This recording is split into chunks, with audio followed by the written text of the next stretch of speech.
Hey, how you doing? This is John, and welcome to Comic Book Team Up. Matt is just wrangling his kids. He's got like a whole swarm of kids at his house. He said he'll be in a minute, and RJ's on a tight schedule. RJ keeps me on a leash, so we have to start. But RJ and I were talking about role-playing games as normal, and he was talking about just to bring you up to speed to our conversation. Calvin and Hobbes was saying, I thought this Dungeons and Dragons game was about dragons. This is math the game, and it made me laugh. So I went down the list talking about how Villains Vigilantes was very math heavy, and then the ultimate was Star Frontiers. Has anybody in our chat ever played Star Frontiers?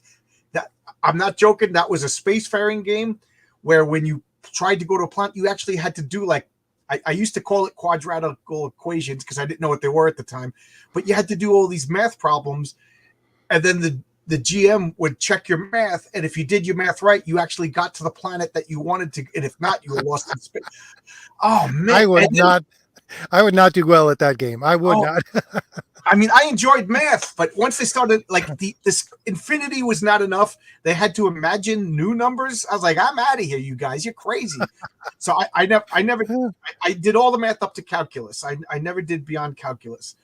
But at Star Frontiers, it was a base 16 math system instead of a base 10. Why couldn't they use a base 10 like everybody else on the planet?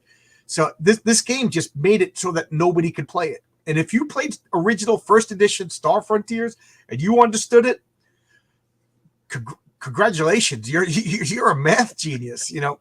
So let's address the crowd. We got Haldir, moderator. Thank you. Yep. Heroic Tales. You know, Heroic Tales, I'm in that doldrum middle periods, the horse latitudes, where I'm getting like maybe 1-2 sales a day. Thank you for everybody. You know, but now I know what everybody says. Those RJ, right? The middle mode, the middle 2 weeks.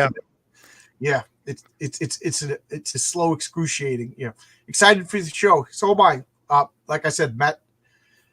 He said yes, and then the kids acted up, so he'll show up when he can. Vaz, Michael. I'm gonna mispronounce your name, and I'm sure with a name like that you're used to it, but my last name is unpronounceable. Michael Mertrowski. Yes, I just had a talk with a Longbox Punk, and we were talking like fast friends. I already said come back like next week. We got to finish talking. Role play. He has to play the old BS module. It's based on the Conan. I don't. Are you talking about the letter series for the original Dungeons and Dragons? Like, is that what you're talking about? Because if I remember correctly, they all had like letters. Like A was this series, the B series was this. If it was based on Conan. Cool. The name's found. You never played it before, and that's everybody. Oh, B4. Okay, so. Starfront, yeah, you never played Starfield. I played. Oh, you did play Star Frontiers. Can you back me up here? It was, you needed and you couldn't use a calculator. Like if you couldn't do the math, that was part of the game. Like if you were off by the probably off was how far you off course. I hated it. Oh my god, it was excruciating. This game. My brother would probably love that game. He was very much into Dungeons and Dragons, and he eventually ended up becoming, what the heck was it? Like particle physicist, at the very least, to teach. Oh, wow. So, he teaches that? Well, yeah. So math is his thing. So let me get this straight. You have 2 older brothers? You're the youngest? Yep. 2 older brothers, yeah. And the other boys, yeah. One teaches particle physics. What does your other brother do? You're going to tell me he's like the... He was in the military. He was special forces, so he does other stuff now. We'll just put it that way. and then you ran your own business. Jeez, yeah. I remember when I was in Albuquerque, I found a barber, and I'm sure every man could tell you the story. You get emotionally attached to your barber. It's like he was my barber, and he was cutting my hair, and he told me that his brother was an interpreter for the UN, and he learned like 6 languages, and he would travel all over for the State Department and translate this. And his other brother was like the CEO of some finance company and everything. And then I just went, and you're just a barber? You know, I didn't mean to be so mean, but he was just like, yep, I'm just a barber. That's funny because my brother, who has the degree in I think it's particle physics, He teaches every once in a while, but honestly, he'd rather be just a carpenter. You know, I was a public school teacher, and now I'm an electrician. And my one regret in life is that I didn't start as a construction worker earlier. All I did was lose 15 years of pension credits. You know, my little brother who went right out of high school, when he retires, he's gonna not want for money. Me, I'm gonna retire from construction, and my comics better make me money because I don't know what I'm gonna do. I wasted my time teaching the youth of America. Yeah. The fourth age. This is RJ. So RJ, you have oh yeah, I just got some of your comics. Right. Yeah, I'll fish them out. If my problem is I keep moving these stacks around and I forget, but I just read the Rampaging Thor, and I got the Valiant here. I just got this today too. This is why can't I think of Star Circuit. He was just on my channel, and I think he was just on your channel too. Yep, last week. I got some wonderful. I don't know if anybody's seen this. Heather Antos edited comics. I met Heather Antos at a Comic-Con last week. I tried to invite her on my channel. I tried to push my comic, and I got comics autographed by Heather Antos. So there you go. I can't wait to check them out, and I'll do a video. But here's what I'm looking for. So RJ, your comics were underneath Heather Antos comics. Just let me know. We got the whole package. Beautiful Nick Axe cover for the Valiant Heroes. Nick is there in the chat. Yeah, Nick Axe is here. So Nick Axe. That's Renzo's. This one's Renzo. Yeah. Right. Okay. This is Renzo. Geez, I can't remember the fella's name who did the covers for these two.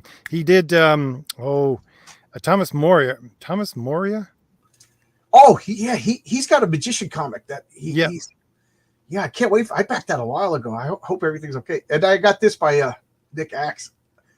Nick, in a healthy industry, Nick Axe would be scooped up by Marvel and DC. He wouldn't be touching guys like me and RJ. And let me tell you, Nick Axe is always trying to touch me. So, there you go. And we got Crom the Destroyer.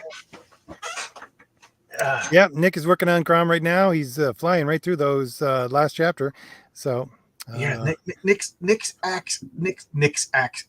Axe's art is just it's just a classic sword and sorcery fantasy comic. Like he was born to draw that stuff. It's so good. I love when you put up the pencils, the unfinished pencils. They just look so good, so classic. Yeah. I was telling you about the Rampaging Thor because you said you read it. It was funny because there's a bit of a story to that. The Rampaging Thor is probably different than any other story in the collection there because we had a mix-up, me and Mike Gustovich, who did the art. We had a bit of a mix-up with the script, and he ended up going basically for the entire second half of the story on his own with the art, just based on notes instead of the full script. And so I had to rewrite the entire thing in order to fit the art, just to make sure everything would fit in correctly. So I was doing like Bronze Age Marvel writing, going back into the art and going, okay, how does this story work here? How does this fit in? Oh, okay. It's on my stack of comics. I did nothing. It poured and rained all weekend here, so I did nothing but read comics. I can't find. Yeah. First off, I love Mike Gustovich. I don't know where I had it in my mind that Mike Gustovich was a crotchety old man. I was like afraid to approach him. But then when I did, he is like the friendliest, nicest guy. And I love it. I'm talking to him. He's calling me young man. Made me feel good. And he is just like a goofy, fun guy. I wish he lived near me. He's at the top of his game. He did a cover that I'm not going to show yet because I'm for those of you who don't know, I have a live campaign right now on Fund My Comic. With an exclusive cover by Pat Broderick, but I also have an exclusive cover by Mike Gustovich that'll be on Indiegogo, and then I have another one that's going to be on Kickstarter by Michael T. Gilbert. So I don't want to show it yet because I feel like let each campaign have its moment in the sun. But when I asked him to draw it, he was like, "Oh yeah, sure, send me." And I didn't reveal the big bad guy of my campaign yet. I don't know why. I just feel like let's keep some surprises. So he asked. Yeah, I love working with Mike just because his inks were on the first New Mutants. And for me, I said this when we talked to him on your channel here, but that book was really part of my childhood. Just it was a number one, and it was something that was really new. And there was kids that were a couple of years older than me, so it was really inspirational to me. And I was going through some of the art that I wanted to talk about tonight on my stream, which is coming up after this one, and going through the Paul Smith stuff with the X-Men and the New Mutants. And there was a really good scene where they're sitting there watching Magnum PI, and the X-Men come barreling through the mansion. But anyways, I love New Mutants, and Mike was very much part of that. I forgot. Yeah, we talked about that. It shows you how my brain's turned into Swiss cheese. I forgot about that. So when I described the bad guy to he was like, please let me draw him. Please let me draw him.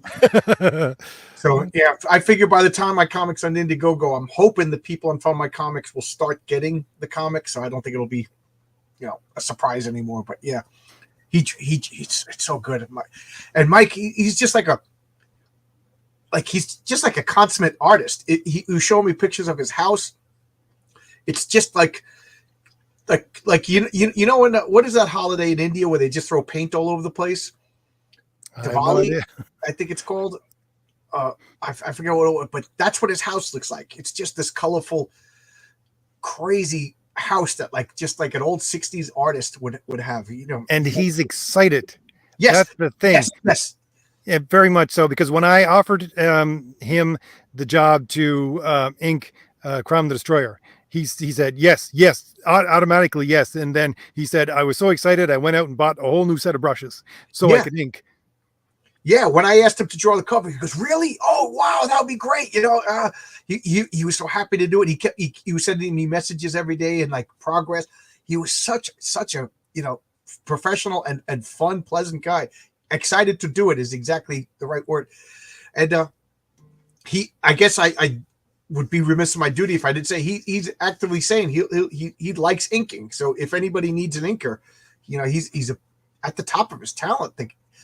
The cover that he sent me, the pencils and finished inks, like I'm gonna get it. I have to scan it and then get it colored. But it's like I would say it's like John Byrne quality. He's just so good. He got better. Why Marvel isn't scooping him up is beyond me.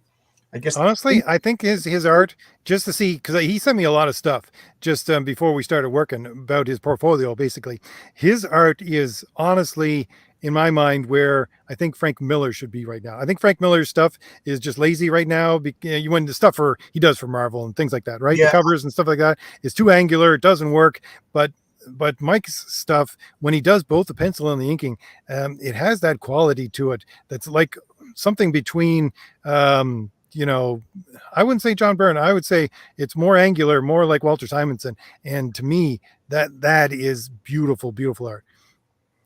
Yeah, I agree. Yeah, he's at the top of his game. I just wonder whenever people mention Walt Simonson, I have to bring up that he was just on Twitter saying, "I'm available for work," and then he said that he was told by Marvel that nobody wants his old-fashioned art style. And my response to that is, well, Marvel, you didn't ask me. Who and Walt Simonson's another guy who's at the top of his game right now. His art in no way diminished. And he's not someone who's unapproachable either. I mean, right. I put things up on Twitter that Walter Simonson has responded to. I mean, really, you want Walter Simonson to do a cover for you, I'm sure that you could probably get him to do it. Oh yeah. I just, he's top 1% of all comic book artists, and he gets top 1% of all comic books artist rate. Someday in the future, I will have a cover by Walt Simonson. Just, a couple of guys that I approached, they were all gentlemen. They said they would do it, but it's just, I couldn't justify the expense for a newbie like myself. But, everybody's been a gentleman. I don't want to mention names. I don't want to hurt anybody's feelings, but I must address Sound Engraver, $2. I got to get a clip of that YouTube. I got to get a clip from YouTube of that Better Off Dead with the the paperboy, $2. But thank you, Sound Engraver. And as RJ says, you have your own channel, right? If you can, send Marcus your links and we'll put it in the chat for your channel, Sound Engraver. RJ's always talking about how you do a lot of basically the similar kind of stuff that we talk about, but through music. And I don't know if you just watched, I just had Long Box Punk on earlier, and we talked about music, and we barely scratched the surface. So I'm going to have him on as soon as possible to finish talking about music, because I never really get a chance to talk about music because this is a comic book channel. Crom looks badass. Gonna have to pick that up. Yeah. Crom is still live, right? Yeah, it is. We're in demand on Indiegogo, and we're getting the art done slowly but surely. It's getting there. Yeah. Yep. So Crom, it does look badass, and I have to say, this is RJ's fault. And again, I'm reaching over for comics, hoping that I'm not going to knock over this ridiculous stack of comics. But this is totally RJ's fault. Savage Sword of Conan #1. So he started another run of comics that I'll be buying. I limit myself. I can't buy issue #2 till I read issue #1. It keeps me from binge buying. But yeah, that's your fault, RJ. I just blaming you. The best, I don't know. I think it's number 12, which is Conan and the Crosser. I can't remember. That's what I call it. But that's the best of all of the Savage Sword of Conan. Issue #12. That's the one to look forward to. I think that's the number on it. Yeah. I got Conan the Barbarian #1 a couple of years ago, just because I was like, I have to get this. This is an important comic. And I just didn't read it because I knew as soon as I read it, I'd have to get issue #2. And then, so I limited myself by not reading it. And then because of you talking about your love of Conan, I was like, all right, it's time to read it. And I have to say, issue #1 I didn't particularly like, but by issue 3 I was hooked. I totally see what everybody likes about that Barry Windsor Smith artwork. He's just getting his legs under him in issue 1. That's the thing. Right. And so he only did, I think, if I did a video on it, he had only done 12-page stories for a compilation book for Marvel before that. He never did an actual full book himself. And you can see it in his art. He's basically a carbon copy of Jack Kirby at that time. Right. The first issue, you could clearly see that he's trying to be Jack Kirby. And hide some things as well. You can see where he's hiding faces and hiding hands because he just can't do them right. But by the third issue, he's his own guy, and it's wonderful. And the stories is just Roy Thomas adapting the Howard stories. The new Conan by Zubadil. Yeah, I've been buying it, but I don't have the first 2 issues. But I have like 3 to 12, so I got to get the first 2 issues and sit down and read it. Yeah. So yeah, you started this whole barbarian thing. As a kid, I was strictly superheroes. I didn't even like intellectual properties that weren't Marvel and DC. Like I didn't want to read Star Wars comics. I didn't want to read, Man from Atlantis. I wanted, if it wasn't part of like the main continuity, I didn't want to read it. And then of course, I went back and started buying all that wonderful stuff that I missed. I'm rebuying the original Star Wars. I'm up to 13 because I threw them away because the colors didn't look right. Especially in between A New Hope and Empire Strikes Back. They're hanging out with the giant green rabbit named Jackson and stuff, and then all that got jettisoned when they went to Empire. I was like, this is not the movie. I don't want to do this. I was too anal retentive even as a kid. It's funny. I just came across in a box just like 3 days ago.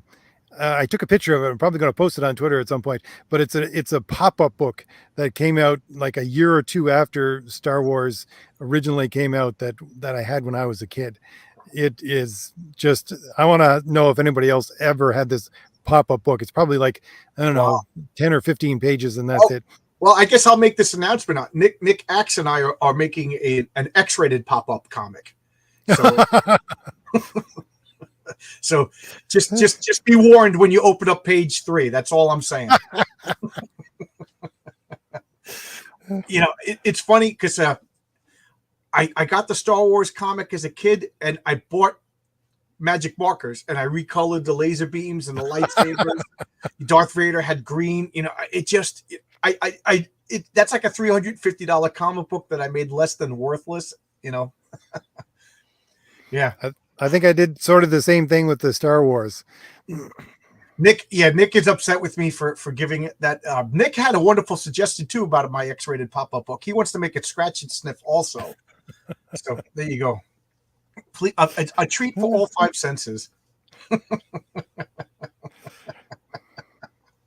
I got lots of ideas. I'm a man of many ideas.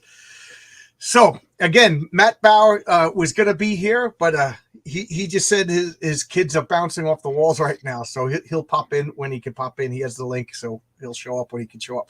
So what else do you want to talk about? We already covered Math, the role-playing game. We talked about scratch and sniff pornography. Anything else your favorite to talk about? I just want to go back to the comments. One, Metal Movies and Brewskis said he really loves Simonson's Ragnarok right now. Oh, yes. I brought that up. I wanted to talk about it, but I'm like a scatter. Yeah, go ahead. Say what you want to say about this. This is. I was just going to say that when I did, because I don't do them anymore, but I used to do 10-second comic reviews on my YouTube channel, and Simonson's book for Ragnarok was the only one that got, I think it got a 9 out of 10. It was the only one that would get that close. I don't think that his writing is as tight as it could be, because he also does the writing as well as the art. I think honestly his wife is a better writer than he is, but it's still it's the best that you can see as art, and it's on the stands. I don't know if he has any out right now or not, but it's still at the top of his game. Yeah, the Walt Simonson's Ragnarok, for those of you who don't know, I think it was IDW was the company. And it was a 12-issue series, and then it was a 6-issue series. And what it was it wasn't a continuation of his Thor run, but it was a continuation of his Thor run. So, he pretend Walt Simonson never left Marvel's Thor. This is 500 years later after Ragnarok. And Thor is like this Draugr. Is that how you pronounce it? Yep. Yeah, he's a Draugr. So he's like undead Thor, and he's locked away because the evil has won Ragnarok, and they stumble upon him, bring it out, and it's just insane. But it's my friend Pete. He came over to my house and he saw that comic, and just from looking at the cover of that comic, he got back into comics. That's how much that comic blew him away. He was like, "Oh my God, I got to get." So I started, talking to him about comics, and he got into Daredevil, all because if he flipped through Walt Simonson's Ragnarok. And my friend Jimmy, when I told him that it was a continuation, an unofficial continuation of his Thor run, he was like, "Oh, like frenzied, had to go get it." That's how beloved that Walt Simonson Thor run is. Yep. You've already said it's your favorite run. Yep, favorite run of all time. Yeah, ask me again. Right now, I'll say it's my favorite, but ask me again, I'll say John Byrne's Fantastic Four or the Claremont X-Men. You know what I mean? But that's like juggling balls. Like at any moment, one of the balls is in the air. But those runs are some of my favorite runs. So good. And I'll even throw the new Teen Titans by Marv Wolfman and George Perez. Did you read those? Oh yeah, yeah. My brother was very, very much into Teen Titans. So the fun thing with having brothers is that we each picked what we liked, and each of us bought our own comics, and then we just trade so everybody could read each other's. Right? Oh wow, that's so. What did your brothers like? My oldest brother, he liked Daredevil, and New Teen Titans, and what else did he buy? Captain America. I can't remember what else. Like he bought things like Longshot and stuff like that as well. The next youngest, because I'm the youngest of the brothers, but he didn't really pay for comics. He would read everything, but he didn't really buy much himself. But the stuff, because he was very much into Tolkien, he gave us all the Tolkien stuff and the fantasy things that would be added to our collection, and stuff like that. But I was just, X-Men, anything with X-Men or mutants in it, and Fantastic Four was my book from the earliest too as well. I always, when I could first get to a comic shop, I would go back and get early Fantastic Four as early years as I could get. So I have things like what is it? The first appearance of Warlock as him, things like that. Early Fantastic Four. Yeah, that Fantastic Four. I don't know what it was. I know what it was. When I was a little kid, my older brother had a Fantastic Four poster, and we had like an attic in the garage that we'd climb up a ladder and go up there. And I didn't know that that's where they went to smoke pot. I was a little kid. I just knew that was this cool little hideaway. But there was it was all black light posters and then one Fantastic Four poster. And because of that poster as a little kid, I was into the Fantastic Four, just like my father, when I was in a crib, he hung up a Mets pennant.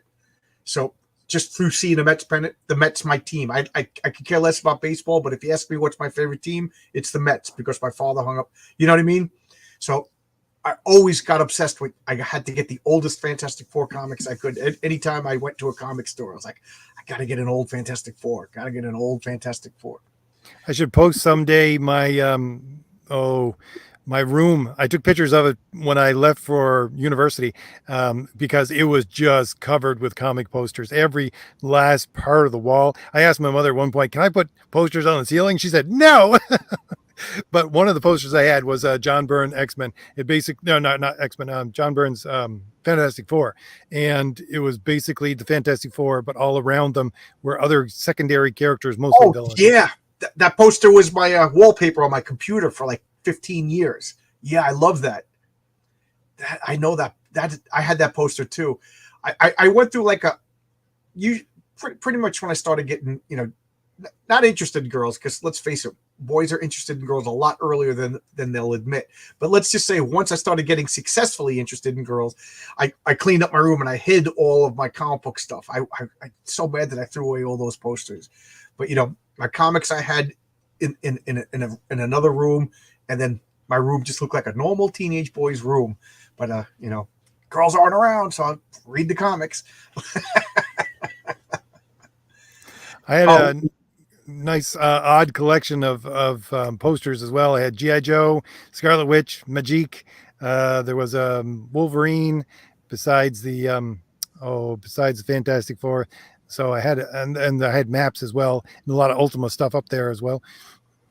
That's Marcus. I every time you said that your dad read comics too, I like that would be so neat. My parents, because I couldn't read as a kid, so they were just happy that I was reading. I remember overhearing them talking, and my father and mother were telling my aunt, yeah, he's reading all the time now. We're glad he's reading comics because in third grade, at the beginning of third grade, I couldn't read. By the end of third grade, I was in the top reading. It's all comics. So they were just happy. But, my parents never read comics. The closest my parents ever got to comics is my father said that when he was real young, he listened to radio shows of like The Shadow and things like that. But he never read comics. Your brother fought. What is Helheim? I don't know about this. Tony, could you give me some information? Cullen Bunn's Helheim? I don't know anything about it. And what Geeks Do Network? Oh, RJ, I got to recommend this. If I know you're a mythology guy too. Oh, okay. So first off, I found Rampaging Thor. It's right over here, and this is by George O'Connor. It's my second books, and they did a 12-issue series of the Greek gods. Now he's doing another 12 issue series of the Norse gods. It's my stack is gonna fall over. Sorry, guys. I just got everywhere. Right over here, it looks organized, but if you pan out, there's just stacks and stacks of comics. I love on the back. You can see all of the 12. I love these. I get these in hardcover. Whenever these come out, I read them first, and it's like a textbook. So there's references in the back. There's footnotes. There's information that you could read, and a glossary with an index. It's so good. So good. And to me, it's like the definitive version, because you know how the Greek and the Norse myths can contradict each other. It's a really good scholarly work for kids, if that makes sense. It's such a good book. I recommend them. Second Books is the name of the company. George O'Connor, and then there's the Olympians is the first series, and now the second series is the Asgardians. Oh, if you're into mythology, these are a must.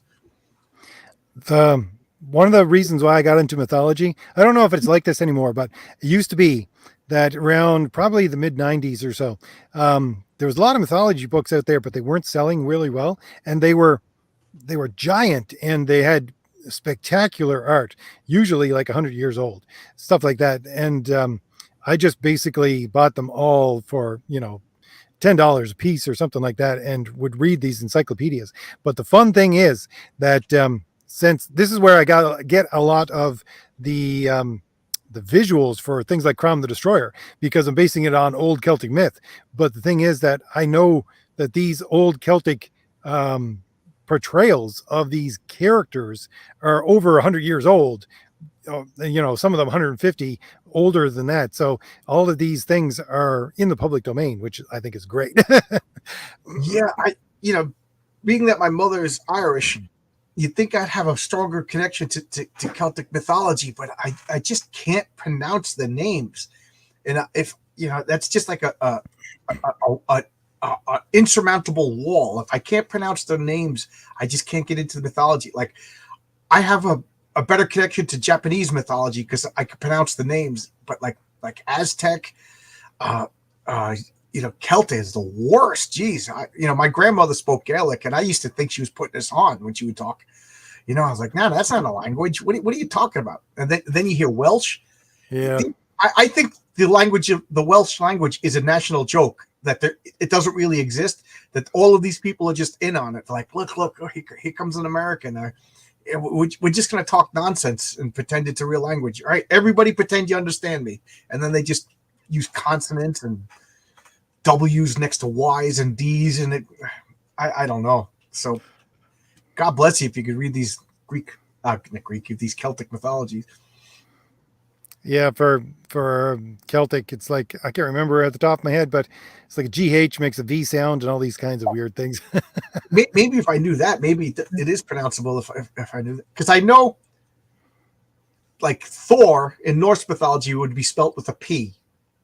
They don't have TH. They have a P that makes a sound. So, Thor would actually be POR, poor, to us, but they spell it Thor. Hey, Yang, how you doing? I remember as a kid, I don't know where it came from, but I had this tiny little hardcover of Edith Hamilton's mythology. I don't know. It just showed up in my room one day. So one of my older brothers must have had it. And I remember that was like the first book that I just struggled with reading until I finally could read it. It's not an easy book to read. Even in college, I bought a copy for a girlfriend, and she was just like, nah, I gave up. Yeah, no, the thing is about, so Edith Hamilton, it's Edith Hamilton. She usually does stuff for, what is it? Greek and Roman. So that's what she focuses on. But there's a really good, I can't remember if she did, I know that she did some Celtic, but I can't remember if that's the book that I have, because it's a collection of somebody's works. But the thing is that when you read Celtic, it's very good to understand, or sorry, if you read something that's originally from the Celtic, you got to understand that Celtic uses different sentence structure than English. And so the words don't sound correct unless basically you read it with an Irish accent, where you go up at the end instead of where we usually go down in English and things like that. So if you can say sort of, let's say, speak in an Irish accent or speak like an Irishman, and then translate that into your head when you read it, it makes a whole lot more sense. Oh, okay. Yeah. The Edith Hamilton book that I had was Greek and Norse. I don't think it had any Celtic. Have you ever read the Robert? Oh, it's Lady Gregory. That's what I'm thinking of. Lady Gregory is the one who did the Celtic one. Have you ever read the Robert Graves mythology book? I'm not entirely sure. I might have. Yeah, Robert Graves. Did he write something else? Yeah, he wrote a few things. He wrote a lot of books, but he would explain the myth. So you read the myth, and then he would tell you what it's and like. So it's just like, oh yeah, Apollo was doing this and blah blah blah, and then like the last line was like, and it was mushrooms. Like it boiled down to mushrooms. Every explanation. And I was like, That all right, sounds like the fellow who wrote Percy Jackson. He originally did books exactly like that to explain the Olympian gods and things. They were very small books, and probably in the 70s he wrote those. So I got a collection of those. oh yeah. I can't think of the name. Did you read the Percy Jackson books? No, I never read the Percy Jackson books, but it was just because, to me, when they came out with movies and things like that, I already knew all these myths, so they were playing around. Oh, It's like they're not getting the continuity right. yeah, yeah. It drove me nuts because the main character is Athena's daughter. I'm like, she's one of the virgin goddesses. She doesn't have a daughter. That drove me nuts. But whatever. I read the first book because I was like, the movie's kind of interesting. But I read the book, and did anybody in the chat read the first person, the Lightning Thief? I think is the name of the book. The Percy's mother just kills somebody. She kills her husband, and it's not even addressed. It's like Smelly. I forget his name, but he was this gross, abusive guy. So he wasn't nice, and he smelt so bad, and they called him Smelly something, and that comes out to be a plot point that he smelt so bad that the Greek mythological monsters couldn't find Percy. He was overpowered by his stench. And then when he got his wherewithal and was able to defend himself, she just pulled out Medusa's head and killed him. Spoiler, it's not in the movie. And I was always like, she just murdered somebody. Like, is this getting addressed in the further books? It bothered me so much. I never read the other books. It was funny because I talked to a buddy's daughter who read the books, and she was like, yeah. I'm like, that doesn't bother you? She marries a guy, uses him, and then kills him when she's done? She's, no, yeah, well, he was a jerk. I'm like, yeah, we can't just kill jerks. My commute to work would be a lot easier if I could kill jerks. Yeah, New York would be a much different place, wouldn't it, John? Yeah. I'd probably be killed, too. I drive like a jerk. I assume we don't see that in the live action series. Yeah, I assume not. I don't know. I don't know.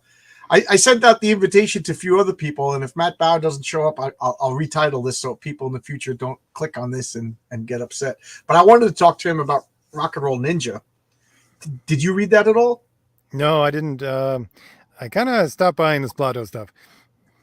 Rock and Roll Ninja is it was excellent. It was really, really, I really loved it for a bunch of reasons. Matt Bow's art is outstanding. And then I just love the fact that it was set like the New York underground punk scene in the 70s. And the sequel is going to be in the 80s. I'm really anticipating that. But I have to say the artsy fartsy stuff, I lost interest. I'll stick with the Jawbreakers. All that Narzak stuff. I'm sorry. I like Narzak a lot too, but I like Narwhal a lot too, but I didn't particularly like those weird colors and everything like that. I want classically drawn superhero comics. That's what the Percy books. Marcus, ask them how they feel about Percy's mother killing her husband in the first book. It would be so much. The second, I like good guys. Just leave the guy if he's a jerk. Zach is a strange dude. Yes, he is. Zach is his own worst enemy, And I invited him on my channel a few times, and he always politely says no. So I think that would just be fun to actually talk to him. Whatever. Your boy Zach lost me. He's gotten weird lately. Yeah, he stopped doing videos for a while, and then when he came back, he was on fire. And now he's doing 40-minute videos. And even my wife is like, this guy had 5 minutes of material and he turned it to a 40-minute video. He needs to succinct it. Do you still listen to him, RJ? Yeah, every once in a while. I don't listen to all his videos like I used to, but he does have. This is the one thing I about Richard is I find quite honestly, it's really interesting because you and I get the benefit of what Richard's doing. Because with Renzo, he's working with Renzo, or he has worked with Renzo, right? And he does things completely different than what I would do. So Renzo is getting a benefit of honing his skill through what Richard wants him to do, and then honing his skill through the way that I give him things. And so I'm getting the benefit of what Richard does. So I'm not shying away from that at all, which is great. I'm still loyal to Zach, your boy Zach Richard. He came in at the right time, expressing more eloquently the thoughts that I had. I wouldn't be doing this channel or making a comic book if not for him. So same here. I mean, I think he's a weird guy, but I'm a weird guy. You're a weird guy. You know what I mean? So that these aren't negative things that I'm saying, and it's not anything I haven't addressed to him in emails. There was a point where we were exchanging emails, and he's gotten more and more like terse with his responses to the point where, I'll just get like an emoji response, and then I don't want to be a pest. But I don't understand him. No. Having a brother, because I have a brother who's a soldier, right? I kind of understand Zach a little bit and exactly what he's doing and things like that. But yeah, the same thing with me. I've asked Richard a couple of questions here and there because I'm looking for inkers or colorers, things like that. He'll give me like a 2-word response sometimes. That's about it. Yeah. Well, I would. His videos are the exact opposite of 2-word. It's repeating and it's like a Russian novel. Just keep going around in circles around the point. Zoom in on the point. I'm not asking you to edit, but we don't need a 45-minute video to tell me that Heather Antos is a bitch. Zach has campaigns that should be. Yeah, he doesn't promote. He doesn't like to promote. Nobody likes to. I like to promote. I'm a weirdo. I like talking to people, but so many people before I go live, they're just like, "Can you do all the talking?" Because I don't like to promote. So I understand that, but you know what I mean. You can't run on momentum. He's got to go. I wonder how his next campaign will do. Well, I'm really glad to hear, like Rock and Roll Ninja is probably not my thing because I'm really not into music, but I'm really glad to hear people say that it's really well done, because the thing that I find about Richard is that he has really good ideas. He just can't stick the landing. But if he can stick the landing and start making book after book that sticks the landing, then that will be an entirely different company. Well, Rock and Roll Ninja, even people that don't like it are saying the art is top notch. Yeah, that's. I was really hoping Matt would show up, but family comes first. And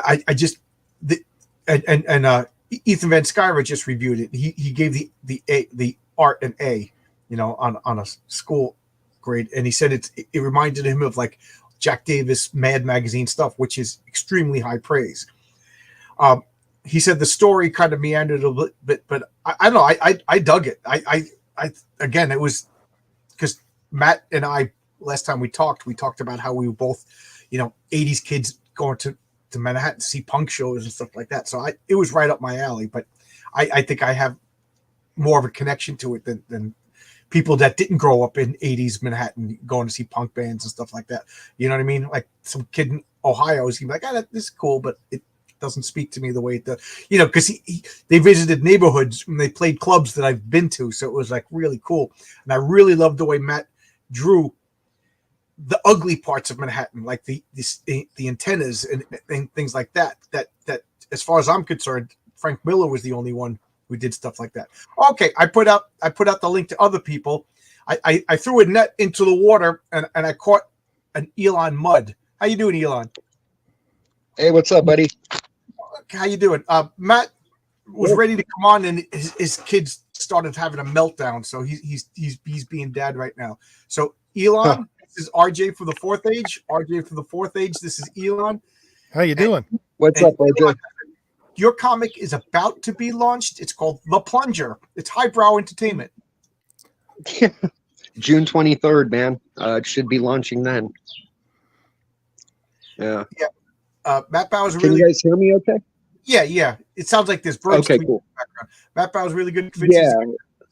Yeah, Matt likes to fight. I'm not telling tales out of school. Matt Bauer is the Rorschach of Comicsgate, meaning he uncompromises. He speaks it like it is. He's not afraid to ruffle feathers. And as far as I'm concerned, he ain't wrong.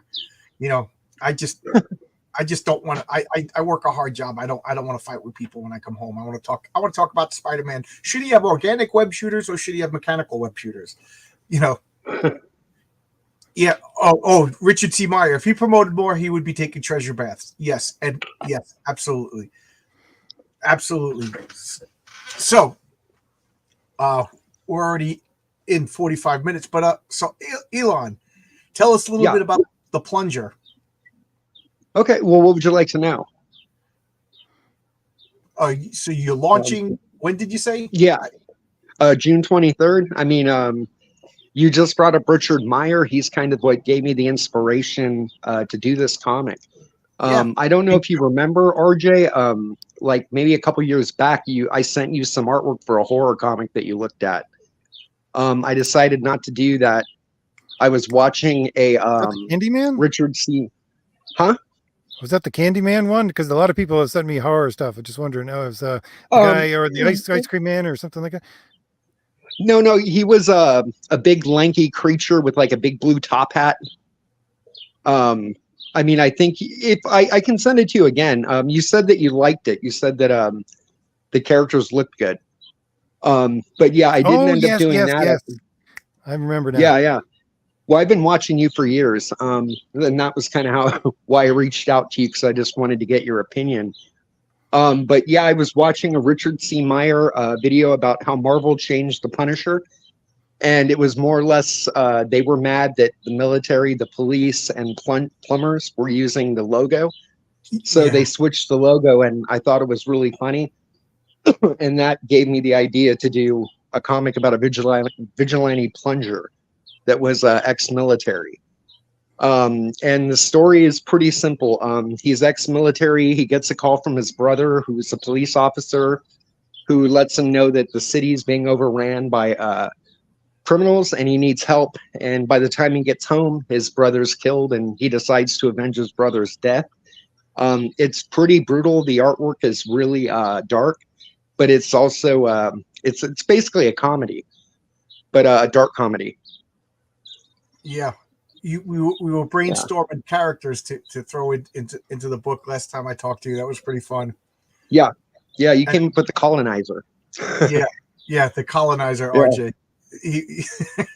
We were coming up with like a, anti-SJW or bad guys that SJWs would make up. So I was like the colonizer. Because the Social Justice League they won't be in the first comic, but they will be in the second comic. So it's a parody. So it's a dark parody. Oh yeah. Oh yeah, it's definitely comedy. But it's a dark take on comedy though. And you said you have an in-action figure. Is this? Oh, is that the unaction figure? Well, yeah, because he has no movable parts, so I call him the unaction figure. Yeah, it's pretty cool. We put a lot of work in. Michael Rushbrook just did a fan art cover for me. I've got Irene Strakowski did a cover. From Fiendish. I have Skunk Artworks did a cover. Irene Portillo did some work, and then all the interiors are done by Rich Ayala, and he is like a fantastic artist. So, and then I did a cover. Cool. So I think it's going to be a really cool comic. We're going to launch on Fund My Comic, and it's coming soon. It's funny that you said about plumbers, but that police, military, and plumbers like the Punisher.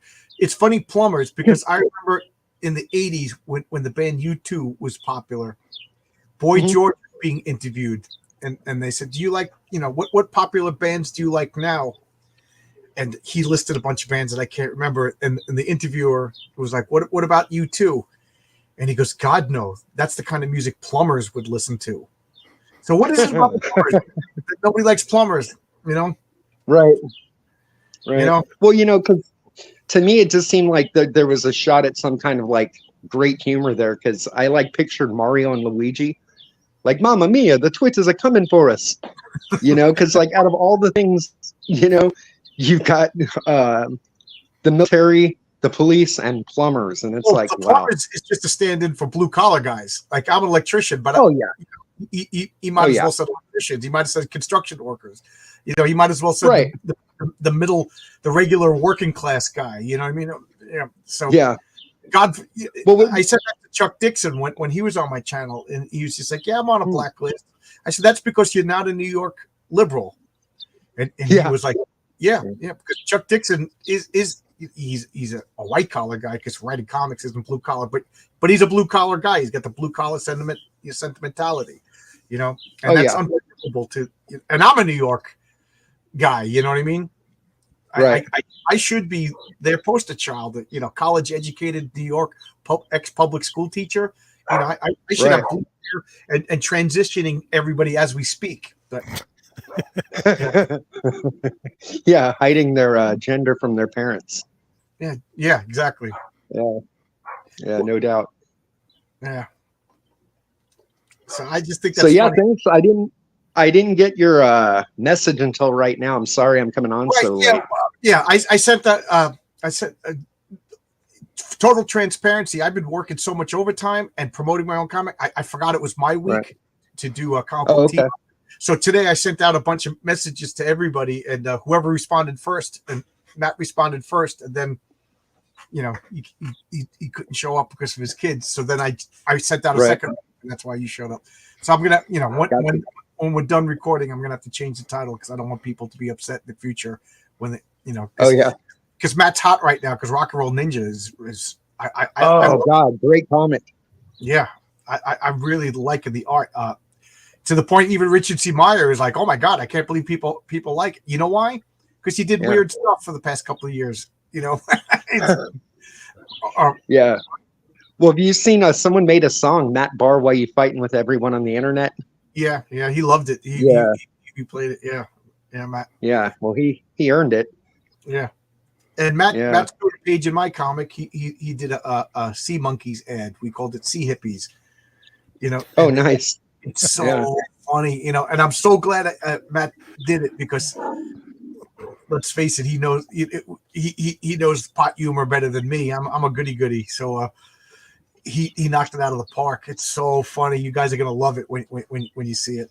So you know, I'm doing a couple of fake ads because I'm trying to make it seem like my comic would come out in the 80s. You know, you'd see Crisis on Infinite Earths, you'd see Legion of Superheroes. Yeah. John Byrne's Fantastic Four and Heroic Tales all on the shelf together.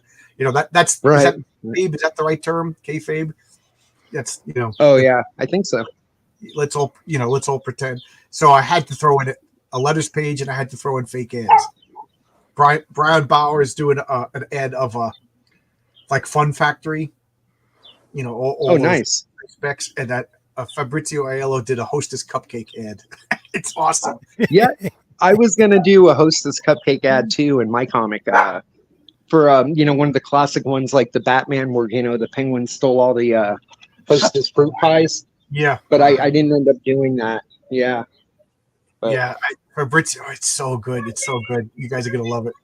Yeah. Right. Yeah. So is your comic? Is it a floppy comic? A graphic novel? Yeah. It's going to be a floppy. It's pretty basic and straightforward. The interior is black and white. It's going to be 20 pages, so it's not going to be an expensive book. You know, just about anyone is going to be able to afford it. The shipping's probably going to cost more than the comic, to be honest with you. Yeah. So, yeah. You know, when I'm explaining to guys at work, I got a comic. I want to buy one, so they handed me money at work. I'm like, no, you got to go on this website and. Don't you said it was $10? Yeah. I'm paying $20. Well, that's to ship it. Well, why are you shipping it? Just give me the comic now because it doesn't exist yet. So my foreman goes, get this straight. I'm buying air from you. I'm like, forget it. The guys at work, I'll just have to wait till I print them and come to work with a bag and sell. You know what I mean? Yeah. RJ, have you had any difficulty explaining crowdfunding to people? I don't explain anything to anybody. Nobody around here knows anything about. I got a completely different life. I'm a respectable individual here. so all kidding aside, like the people in your neighborhood, I assume you live in a neighborhood with houses, not just a cave someplace. Like they don't know you're making comics. You're just a respectable. No, I have one neighbor in the 5 miles around me. Quite honestly. Oh, so you do? Oh, wow. I joke around that RJ's Bigfoot. That's why he has an avatar. He's literally Bigfoot. Yeah. And right. And I'm realizing tonight that maybe I'm not joking. I made cards with a QR code because when I'm talking to normies, I'm like, oh, you want to buy my comic? You got to go to www.fundmycomic.com/Ford. The eyes just glaze over. So I made a card with a QR code. You know what I mean? See, that's a good idea. Yeah, to give it to people in real life. You know? Yeah, that's a really good idea. It's funny because Tonic Bowl puts QR codes in his comics. So when you scan it goes to a video of a song, you know, that oh, really? So which is kind of cool. But that's what Iron Age Icon is doing as well, because my character Cardinal's on, I think, number 38 of the cards. And what he does is he puts a QR code that will link to my website. So everybody's website that they want. Yeah, I think it's a great idea. But, you know, so I asked Tonic Bowl to make this for me. And I just took it, made a card, and then I started giving them out to my foreman. And then, like, I was like, what if he's goofing with me? What if this goes to, like, a porn site? Like, I never checked that the QR code was legit. Dude. So I was just thinking that would... Go ahead. Sorry about that. It was the real website, but I was like, Tonic Bowl, you had a great chance to play the greatest practical joke. I couldn't even get mad. And he goes, oh, man, I wish I thought of that. Yeah, because I'm thinking like Rickrolling people now, putting a QR code in the back of the comic. So when they scan it, it goes to the Rick, I think, what was his name? Rick Ross or? Yeah, Rick Astley. That would be fun. Oh, there we go. Yeah.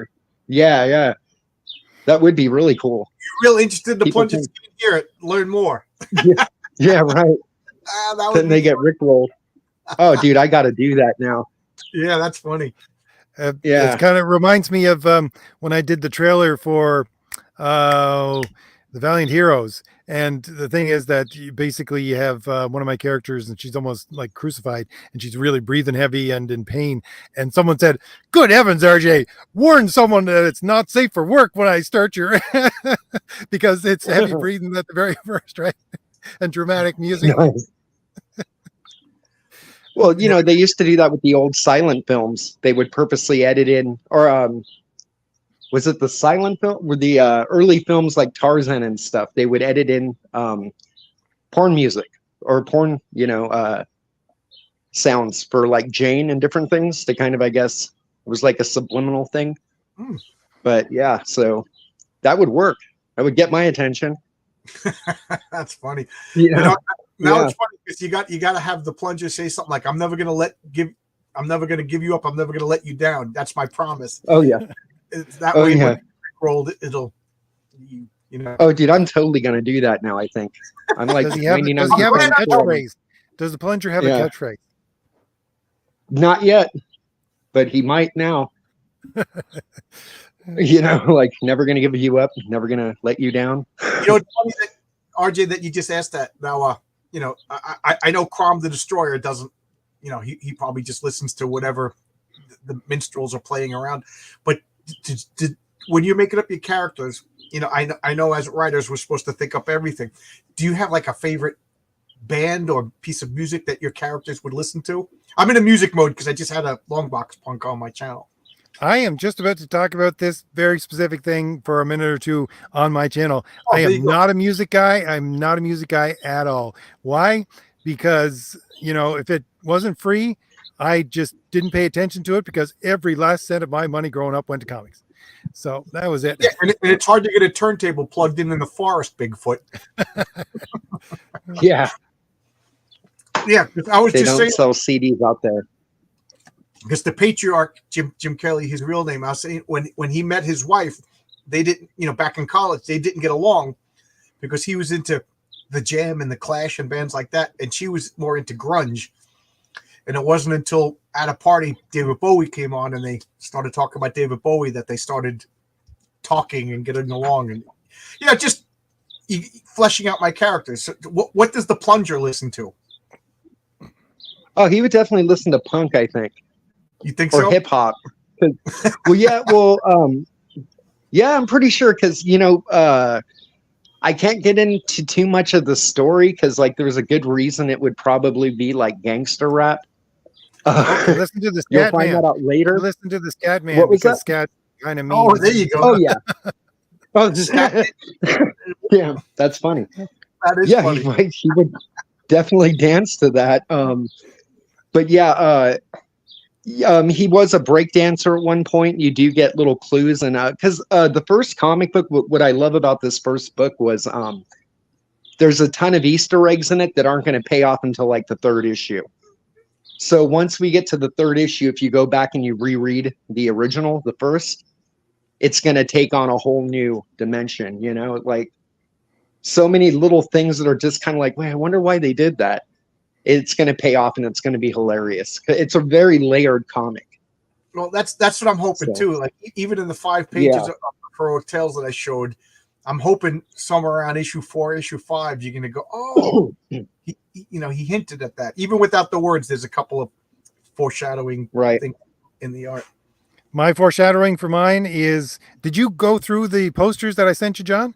No, I didn't, because I've been working overtime, coming home and sleeping. That's why I haven't even been on Twitter this much this past 2 weeks. No, but within it is one of the maps, or the map for Thomas Valiant, and it has a letter in it talking about the reality warp. So I mentioned that. That's my Easter egg, sort of, that doesn't pay off for a couple of issues that I started from issue 1. It's there's a reality warp that occurred within my universe in 1996, and it's still affecting the world today. So you don't get very much about the entire thing itself until, well, a couple of issues from now. So RJ, let me ask you, do you have a specific date in 1996?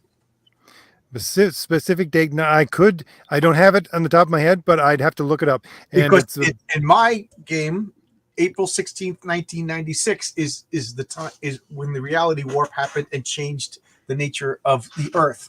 So it's funny that we both picked 1996 as pivotal moments in our superhero stories. Well, I picked it because I couldn't really remember the exact date, but I figured it was 1996. It was basically the end of the Amalgam universe stuff, which is a combination of Marvel and DC, and before they started the new heroes, basically, for Marvel, where they tried to reboot them. So it was between those 2 dates that the reality warp occurred, and I can't remember exactly what date it is, but anyway, I had it somewhere. Oh yeah, there's Cardinal. Yep. Renzo's doing the posters right now for Thomas Valiant #2. Oh, I got a letter. The reason letter. Yeah, there's. Yeah, I never thought this would happen to me, but we were trapped on a boat with 2. Oh, cool. Yeah. Oh wow, I love fake maps. Oh, nice. In issue 2 of Heroic Tales, Renzo is going to draw a map of Science City, the city where everything takes place. You know. Oh, dude, Renzo is so good. Yeah, Renzo is so good. Oh God, so good, dude. You guys got so lucky landing him. You know, what's funny is I got a nasty letter from somebody told me that I discouraged Renzo from working with him. He's like, you told Renzo not to work. I said, dude, I didn't tell Renzo anything. You know, matter of fact, when I first asked Renzo, he said he was too busy. You know, so right. You know, you just gotta wait. You know, Renzo could afford to pick and choose who he works with. You know, so what do you want me to tell you? I wouldn't. He was working with RJ, and I asked RJ, would you be upset? And you remember what you said, RJ? I said, not at all. Yeah, not at all. Renzo needs work. You know, Renzo's got children, you know. So, but I just thought it would be a good courtesy to ask, you know. Right. You know, I stole everything from RJ. I started doing chats when he did chats. I started doing comments when he did, you know. Well, dude, RJ's been around since like forever. Like that's RJ, why, dude, I jumped. She's gonna be. Well, I jumped the chance. Yeah, well, because when you were like, "Oh yeah, man, do you want to come on?" Me and my buddy RJ, I was like, "Oh shit, yeah, I want to come on." You know, like, dude, I've been listening to the Fourth Age forever, man. Yeah. Oh, thank you. Yeah. Was like you said earlier, because it was Zach when he had been on for about a year at that point, and I had subscribed to him, about 6 months after he started. And I said to myself, if this guy can make a comic, I can make a comic. I'm not joking. Right. When I saw when when Richard started making Jawbreakers, and he hired John Malin, I was like, this guy did the X-Men. How is that possible? And then what really made me think that I can make comics is when RJ, you said you will work with Mike Gustovich, and I was like, how is this possible? How is this possible that these legends are available for nobodies like us? You know what I mean? And that's when it really drove home how bad the state of modern Marvel is. And in my comic, I have two colorists. I have Daniel De La Silva, who's also working with Genuine Comics. He's doing the Perfect 10. And Oscar Carrano, who's doing Unheroic Tales.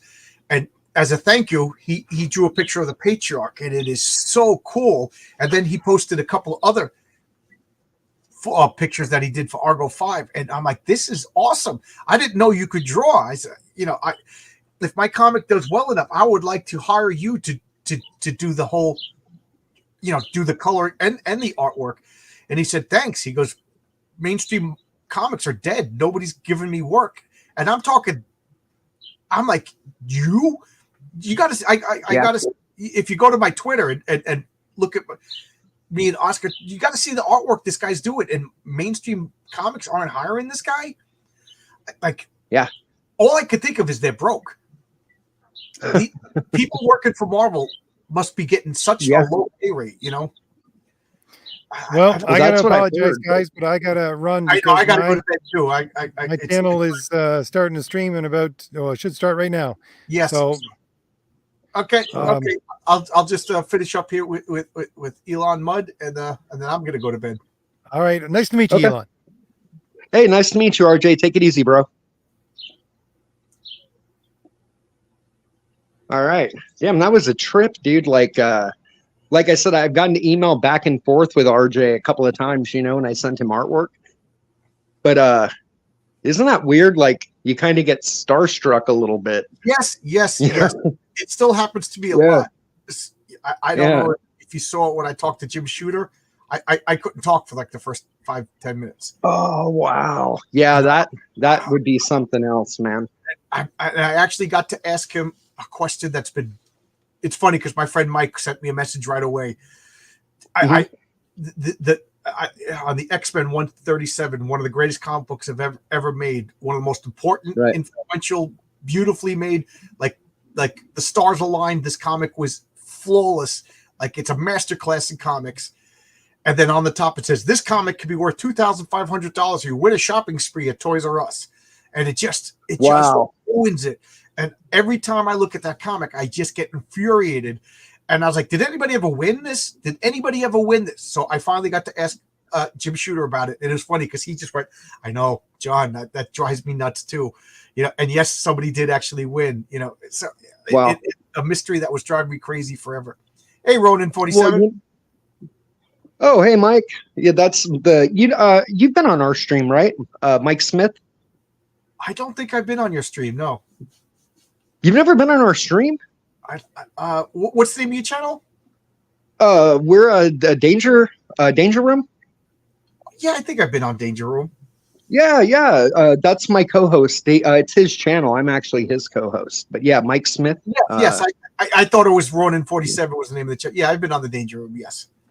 Okay. Well, we got to have you back on then. Yeah, please do. I haven't been booking too many people, so because I knew overtime was going to be starting.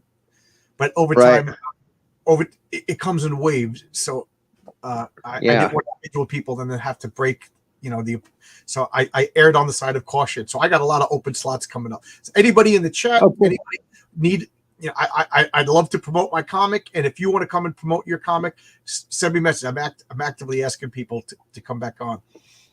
Oh yeah. And I need to start doing as many streams as possible too, because my comic's going to drop in less than a little bit over a month, maybe. Are you going to about a month? Yeah. Are you going to do the multiple platforms or just fund my comic? I'm going to start with Fund My Comic and then see how that works out. And if it doesn't work out too well, I'm going to try Kickstarter. Because a lot of the people I've talked to, like Vaughn Coleman and different people, are like, don't even bother with Indiegogo. They'll shadow ban you and they won't promote you. So, yeah, I want to just stay on Fund My Comic, but I've been hearing the opposite. I've been hearing Indiegogo is kind of dead for comics unless you like, Ethan Van Sciver or whatever. Right. People say not going on Kickstarter is leaving money on the table. So I figure like, it doesn't cost anything to set up on these channels, because my comic's doing well. I got 140, but I still haven't recovered what I laid out yet. So that's I just need another person or so to cover costs. Yeah. Well, for me, I'm just hoping that this first comic covers the second comic.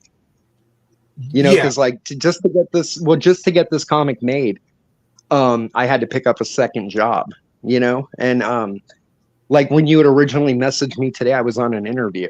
Oh, so I was literally sitting in a waiting room, and I'm like, oh yeah, hey, I want to come on, and then so like I'm trying to make sure that I get another second job so that I can go straight in, even if this comic doesn't cover the cost of the first one. I want to go straight into doing the second one. Well, the way I'm looking at it is the first comic is on me. I laid out a little. So this 4,000 that I've taken in now, that's for issue 2.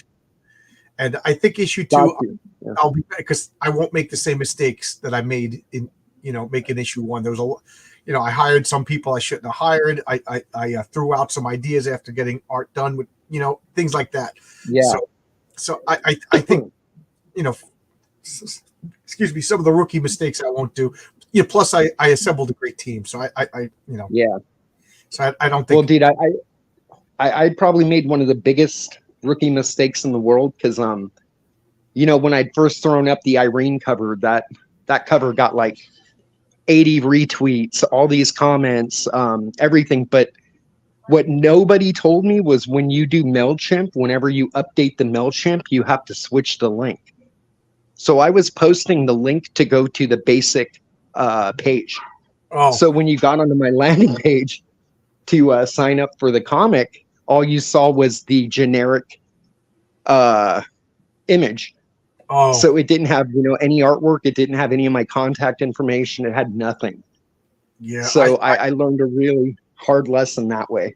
I'm using Substack for my email, and I say 3/4 of the updates didn't go because I used it wrong. Yeah.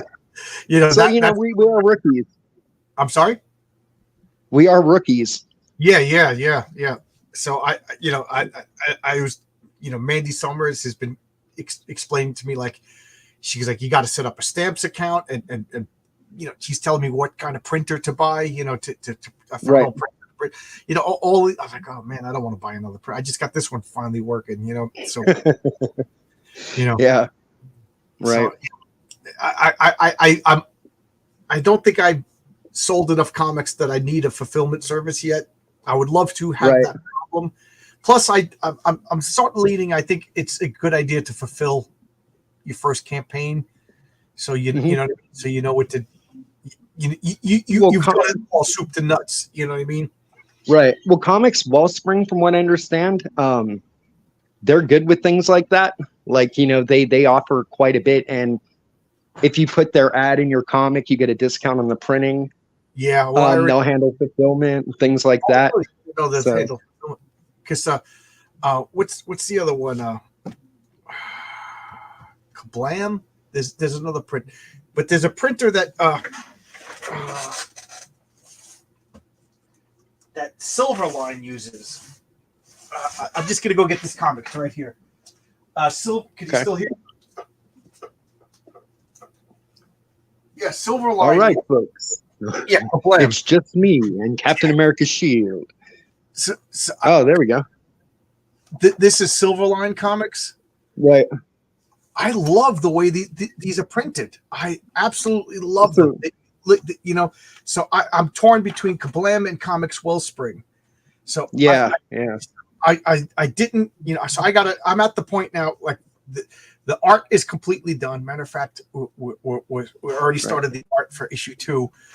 The coloring should be done by this week, and I want to get all the pages colored, and then I'm working on the, redoing the dialogue, and then it's just lettered, and the comic's done. I'm just waiting for a couple of the fake hits. So Comics Wellspring, the quality of their comics is pretty good. I got a comic from I don't know if you know Nick, Phoenix Press, that guy. Yeah. I've got I've backed a couple of his comics, and dude, the quality of the comic is really nice. Yeah, he for those of you who don't know, this Phoenix Press, he has Screecher and 2000 Samurai 2001. Yeah, 2000. Yeah, he gets mad at me because I always say the wrong title. Yeah, I knew you were going to. That's why I jumped in to help. Yeah, thank you. You say this is such a nitpick, but I'm a crazy person. Comics Wellspring, the comics bow, but these silver lines, these are like flat, like a regular old comic. These look. Oh, I'm trying to get the glare off. Meanwhile, glare is part of the art. Yeah. So I don't know, like if there's a really big price difference, because both of them do quality, so I got to talk to both printers. And everybody, like Brian Bow and like I said, Mandy Summers, they've all been so helpful, giving me some inside scoop of what to do as far as the printing. Wellspring is great. Yeah. I believe me, guys, both of them are, and there's another one. What's up, Metal and Madness or Metal and Movies? My bad. Yeah, I'm pretty positive I know him from Twitter. You guys, he's been on my channel. It's good guy. For people who've been saying, I'm leaving Twitter, and I'm never saying X, by the way, it's Twitter. I'm leaving Twitter because it's so negative. That's your fault. If Twitter's too negative, that's your fault. I mean, the porn bots, it's funny because I'll make a post and then I'll see, like, within 20 minutes, I got 13 likes. Oh yeah. But I think that's getting a little better too. But I've cultivated and I don't respond. And I said I don't respond to the negative stuff. There's one guy. Oh yeah, me neither. Every once in a while, he needles me, and I no longer respond to his needles. And I noticed that it's getting fewer and fewer and fewer. Yeah. Away. Well, people took jabs at me really hard when I originally joined Twitter about 2 years ago, especially when I started putting up the plunger art. But rather than taking it personally, I joked with them. And what's funny is most of them now are pretty supportive.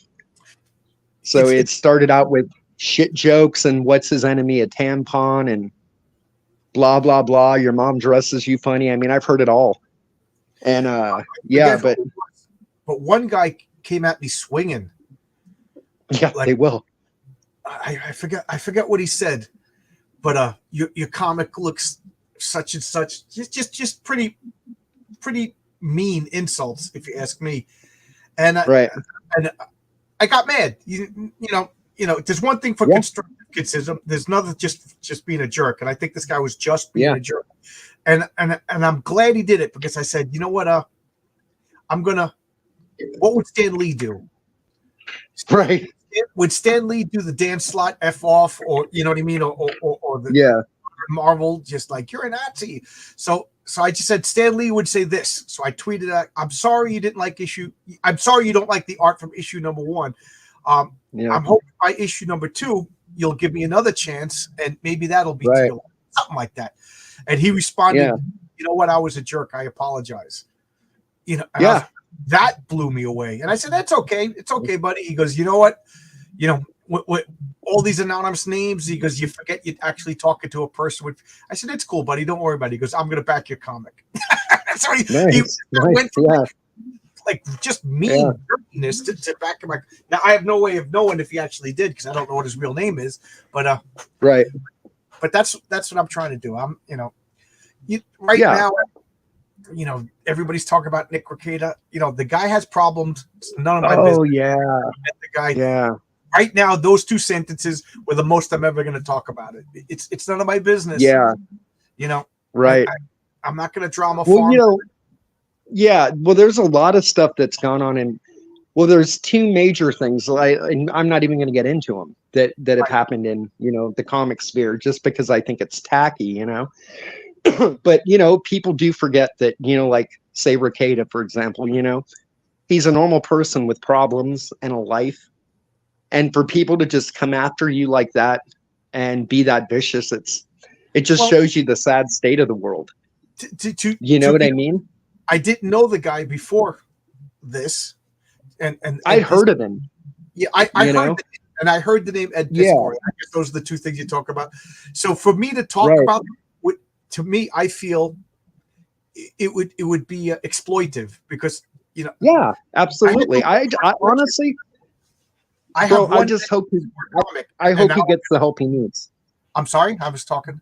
I just hope he gets the help he needs. That's all I'll say about it. But again, this is the most I want to talk about either one, because it's none of my business.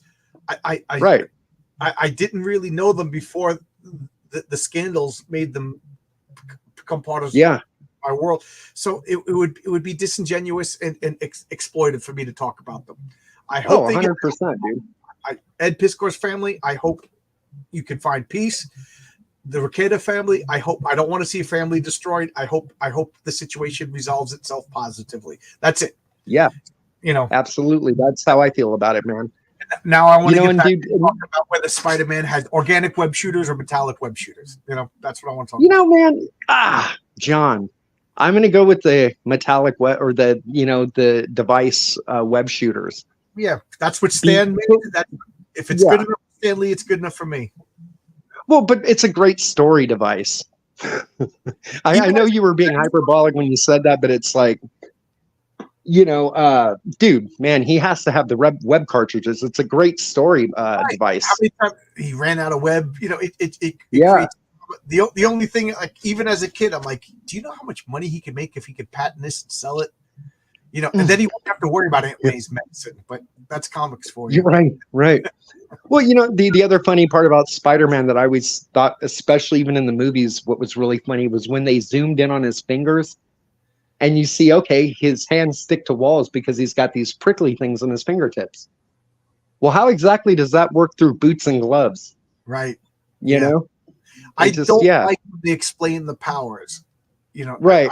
I don't know if you ever read the DC Who's Who or the Marvel's universe. Oh, yeah. The DC Who's Who was love those.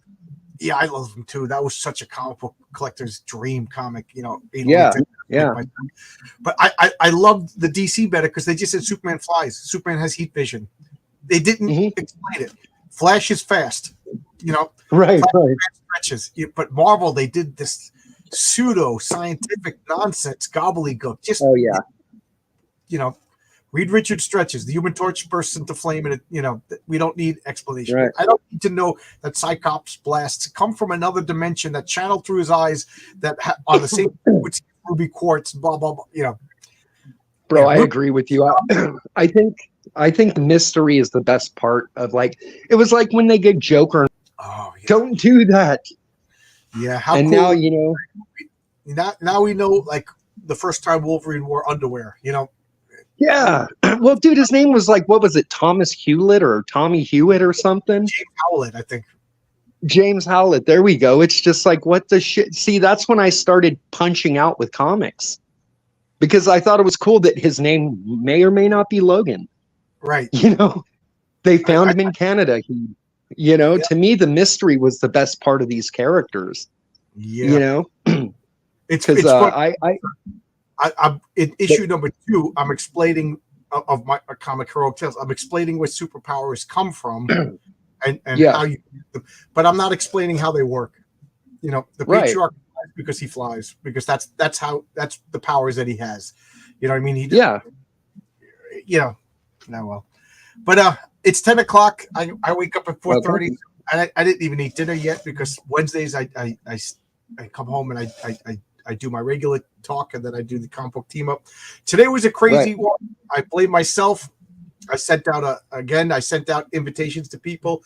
Matt responded, and then Matt's kids had a meltdown. So Matt's taking care of his kids, and then Elon came in. So I got to edit the title, and maybe I'll have Matt come on next time because I really wanted to talk about Rock and Roll Ninja. I haven't talked to him since Rock and Roll Ninja came out. But oh yeah, dude, the artwork is fantastic. Yeah, even guys you that know, Matt does like to fight, and even guys that Matt fight right. with are like, yeah, they are great because it's it's like seeing the sun rose this morning. You can't if you're denying the sun rose, then we know that you're being disingenuous. Yeah, well, that's the thing, because me, with the internet, I'm trying to avoid most of the drama. So I just compliment his work and move on. I don't get involved in the internet beefs anymore, Yeah, and every once in a while, people keep trying to draw me in, Oh yeah. But I did talk to Matt at one point. So I think for the second book, he's either going to do a card or a cover for me. Matt's a great guy. We interact a lot. I'm on his Monday show, the Freaking Awesome Show on Mondays. I'm on that a lot. Oh, okay. There's one, I'm not going to mention name, but one guy keeps pestering Matt.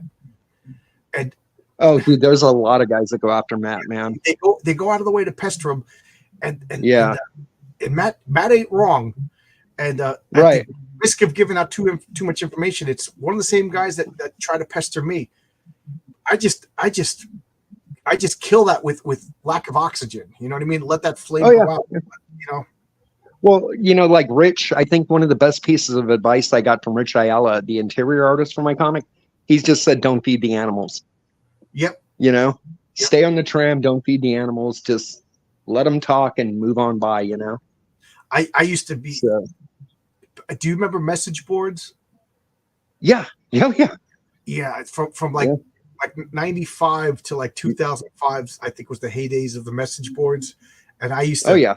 I was on the DC message boards, and I was on the Newsarama and the Outhousers, and I fought with everybody, and I had. Oh yeah. That meme. I can't go to sleep tonight, honey. There's a guy who's wrong on the internet. That was me. Yeah. I called Captain Marvel Shazam. Fuck this guy. Yeah. Oh man, one of the most vicious fights we had was the proper use. Is it the Captain's Marvel or Captain Marvels? What is the plural? And grammatically, it's the Captain's Marvel. Right. But other people say, but it's Captain Marvel's. Right. Proper grammar. Oh man, that got nasty. That was like 3 years. Well, can you imagine? I look back at it, I'm like, how freaking stupid was I to fight with people over where to place the S, where to pluralize? Well, I went to public school in California, so you could easily tell me that grammatically it's anything, and I probably wouldn't know. I often joke we're practically illiterate out here in California, and it shows. Right. Well, Captain is the noun. Marvel is the adjective. Right. No, I'm kidding. I get it. It was a poor attempt at humor. I know. So there's 24 people watching right now. Does anybody here? Did they ever post on the old Newsarama and the old Outhousers and the old DC forums? I didn't post much on the Marvel forums, but I'm just curious because if anybody remembers Food Eater Lad, that was my name. At one point I had a Wikipedia entry for like being a jerk. Nice. But I wasn't wrong. I just would not let other people, be wrong. Yeah. Well, we were a lot younger then, and we were passionate. I was the outspoken conservative pro Second Amendment guy on a super liberal site. So I might as well have been Satan. Oh yeah. I'm sure you were called Nazi quite a few times. This was before the Nazis. So. Oh, okay. Yes. Okay. Well, thank God for that. Yeah. I was a proto-Nazi, I guess. Yeah. Yeah. Right. But anyway. Yeah. I'm gonna go to bed. I could talk for another hour, which right. I should, because wake up time is way too early. But thanks a lot. Yeah. Thanks for jumping in. Today was a crazy show. It's all my fault. I thought this was RJ's week. I'm just so. RJ's gonna drop me as a sidekick. I messed up I messed up twice out of the last 4 weeks. Uh-oh. Okay, thank you. Fired, John. Oh, I know. Even with the scheduling trouble, interesting stream. Thank you, Vaz. Well, everybody, RJ is live right now. So 25 of us go to the Fourth Age and jump into RJ and just let him know that I sent you over. You know, I got to make it up to RJ.